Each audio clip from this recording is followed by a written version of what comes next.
Hi there, my name is Kimberly Inez Mays, and I'm going to ask you a simple question. Are you currently using a platform that you absolutely hate? And if so, this might be right for you because you may find yourself in good company with a lot of business owners and entrepreneurs. And the reason why I find that a lot of people are using things that they hate is because it's either one, an industry standard platform, something that was sold to them through an influencer or a coach or somebody like that. Or just number three, maybe they tried something, they feel like they've invested so much time into it. So they have that sunk cost fallacy that, oh, if I give up now, I'm going to lose everything I have. And I'm going to tell you ways to get out of that spiral and to really get into something that you can feel comfortable scaling with. And before I get into all of that, if this is the first time you're hearing me speak, or if you just don't really know me, allow me to introduce myself. My name is Kimberly Inez Mays, and I demystify technology for service based businesses so that they can stop duct taping their systems and scale with confidence. And I said a whole lot, and I said a whole lot very fast, but I'm going to really break it down for you. I know I speak a little quickly, but hopefully by the end of this, you should have some clarity, some ease, and maybe even an aha moment or two. So let's talk about platform fatigue. And I'm going to talk about platform fatigue using an anecdote from when I used to do websites and some of the clients coming to me with current platforms that they really did not like. All right. But before I do that, if you find this kind of content valuable, if you find it useful in any way, please like and share because sharing is caring. All right. Without further ado, I'll finally get into it, I promise. All right, so let's talk about platform fatigue. People saying, oh, well, you just have to use this one particular platform. It does 40 million things in one, and it's just so awesome and amazing. But yes, if you've tried something and you're spending a long time on it and you're finding that it is not serving you, you are allowed to switch. You're allowed to choose. You're allowed to do something different. I know that might seem like common sense, but it's for a lot of us, we have that sunk cost fallacy that, oh, if we've already been going in a direction, that's just how we always done it. It's really hard to switch because there is a thing also called switching cost where, you need to take some downtime to reassess what's working, what's not working, find something that works, test it, evaluate if it works, and then run it. And I think that a lot of people are really afraid of that process of those switching costs. So they'll keep going and going and going with something that does not serve them. And let me give you an example. A long time ago, I used to primarily do websites, not anymore, but I used to do websites. And one of the things that I would encounter from my website clients is that they would invest in a particular CRM, not naming the CRM, and they would invest in the CRM because the CRM promised that they could do a million amazing things, and they made some very lofty claims, which, to be fair, it was not a lie. But if you're just getting started, or depending on where you are in your business, this platform was not right for everybody. And a lot of my clients were not the type of clients that this platform was made for. So they would come to me, they would feel burnt out, frustrated when I was now at the point to integrate that CRM with the website that I built for them. They would tell me, oh, yeah, I not really using this. I'm still confused. And the problem also was that the CRM had a very long onboarding period where the business owner would now be taken out of their business, would be taken out of creating programs and products and things that would actually generate revenue. And then they would need to now go and invest time to learn a tool, sit down with a onboarding specialist to learn a tool that was ultimately not right for them. And I get it.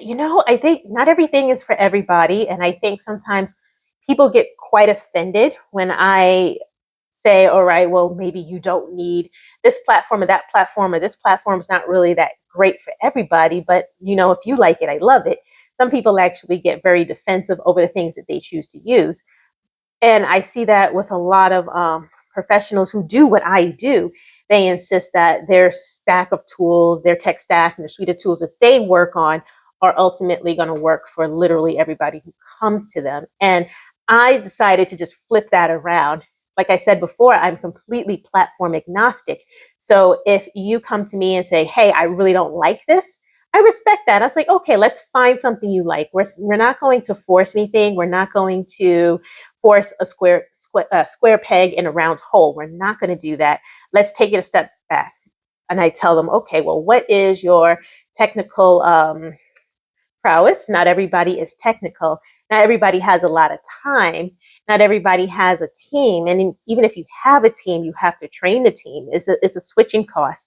Not everybody has time to do the switching cost. And you know, I get it. And so we work on going toward the same result in a different way.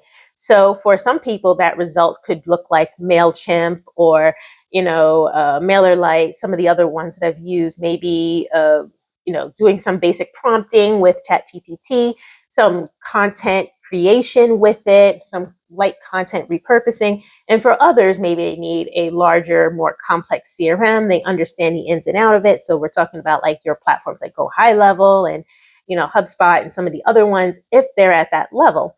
But there are many ways to achieve one result.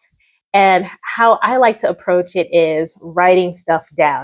And I talk about this all the time is when you write it down, when you draw it out, you make it very simple. You draw a box and then you draw an arrow and you draw another box. And you just draw the process by which you want people and your team to move through your applications or actually move through your business. Let's take the applications out, move through your business. Then you could take a step back and see, okay, well, now what do I need to invest in order to now make this a thing? I'm also working on projects where I'm incorporating some learning management systems into programs. And I'm also doing a custom app and a couple of custom apps. I'm doing a few custom apps, but the software I'm using is varying depending on what that app needs. And I think being able to take a step back, look at the requirements, look at what's needed, look at what it needs to do and how much time you need to do it are very essential in creating something that's going to be going to have longevity in your business. I know I said a whole lot. And I also took a few notes. If you see me looking down, I'm looking at my notes too. And, I'm just looking at some stats, but I didn't pull a lot of stats because I think that for what I'm talking about, you don't need a stat, right? Because you already know how you feel.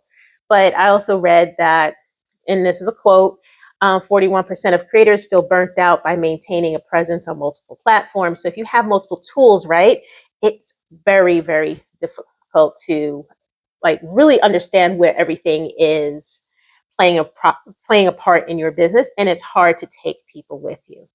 So let's talk about simplifying our tech stack. What does it look like? Well, I already gave you the first the first answer. And if you're watching me, you may see my cat Kenzo kind of walking around. You might hear a little meow. So basically, here's what it looks like. Taking that step back, saying, okay, well, what do I need in my business, or what do I want this to look like first? And then understanding, all right, how much time do you need to invest into making a switch? Well, actually, no, that's the third thing. The second thing is what is currently in my business now that is working, not working, or it needs to change. And I think identifying what's not working is crucial because then the third part, which I skipped entirely, is that now that you know what's not working, what you can now do is find something that works. You can use your blueprint to say, all right, I need a platform that can take in new leads. I need a platform that can send out welcome emails. I need a platform that can do fulfillment. I need a platform that can educate my students. I need a platform that can, help people with their plans or their life goals or whatever that's going on in your business, right? I work with coaches, consultants. I work with people who are service-based businesses. I work with people who do professional services. So it just runs the gamut, right? But you have to see what does your business need and what's not working and what gaps do you need to fill. And then estimating your time for that switching cost. Like, do you have people to train? Because your business still needs to run while you're doing the switch. So even if you're switching over to a new CRM, that still takes time. You still have to import your contacts. You have to import your leads. any projects or clients that you have mid fulfillment, those things need to be completed. You need to determine by which point you could start using the new system, and then how long will it take to evaluate if that new system is working. You also need to assess whether that platform has a trial period, what support do they offer. Let me think of some other things too. Any money back guarantees, warranties, if they have a procedure to train your staff, or if that's something that you need to do or you need to hire out.